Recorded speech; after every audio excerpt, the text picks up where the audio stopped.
Bureau is increasing patrols near the ICE facility, and it's already having an impact. Fox News' Mackenzie Richmond joins us live from the facility this morning and has a look at how the community is reacting. Good morning. Good morning. First, I want to give you a look at what it looks like out here right now. We're standing along McAdam Avenue directly in front of Portland's ICE facility, and it's quiet out here this morning, as it really has been almost every morning we've been out here for the past 2 weeks. But if you've been following the situation for the past few weeks, then you may notice quite a big shift between last night's and the ones we reported on before.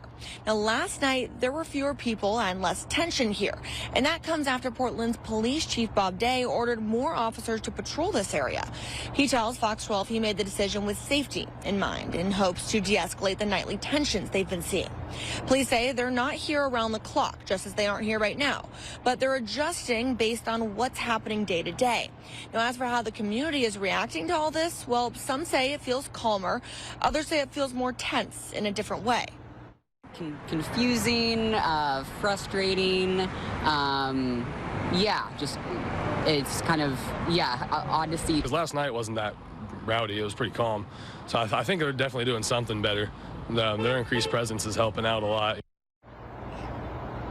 While it was a smaller crowd last night, Portland police have said they arrested 2 people, one for harassment and one on a previous warrant. Now, Chief Day says they're still working on long-term options to keep the peace while balancing people's right to demonstrate. Of course, as things change here, if they make any announcements, we'll bring you those updates both on air and on our Fox 12 News app. But for now, reporting live, I'm Mackenzie Richmond for Good Day, Oregon. All right, Mackenzie, thank you. A federal ruling could come at any time that will decide whether Oregon National Guard troops can be deployed in Portland. Fox 12's Drew Reeves is in studio. He is joining us now with the latest following an emergency hearing yesterday. Good morning, Drew. Good morning. The 9th U.S. Circuit Court of Appeals did hold an emergency hearing yesterday. It focused on a restraining order issued over the weekend that blocked the deployment of Oregon National Guard troops in Portland. That restraining order was issued by federal judge Karen Immergut, then appealed by the Trump administration. During yesterday's hearing, 2 of the 3 judges on the panel seemed skeptical of that restraining order. Judges Ryan Nelson and Bridget Bade were appointed by President Trump during his first term, and they had tough questions for Stacey Chafin, the attorney representing Oregon in the city of Portland. Those judges pressed Chafin about reports of violence amid protests. Judge Nelson also said that Judge Immergut had gotten her assessment wrong of the situation of the ICE facility. I'm just trying to figure out why we're giving district courts the ability to say, well, this is what I see on the outside, so therefore I'm going to transfer that onto what's going on behind the scenes. And we have declarations that say that it is impeding their ability to perform their function. We have declarations that say we're short-staffed. We're having administrative difficulties because we don't have enough people. That is not a reason to bring the military into the streets of Portland or any other city in the United States. There needs to be something more than a deficit of employees to raise to the level of such a significant incursion into the sovereignty of a state. There was also a debate during that hearing about whether what is happening outside the ICE facility can be considered a rebellion. That hearing lasted for an hour and 15 minutes before wrapping, and the justices will now make a ruling any day or any time. There were 2 restraining orders that were issued over the weekend. One was to stop Oregon National Guard troops. Then another broadened that restraining order to troops from any state.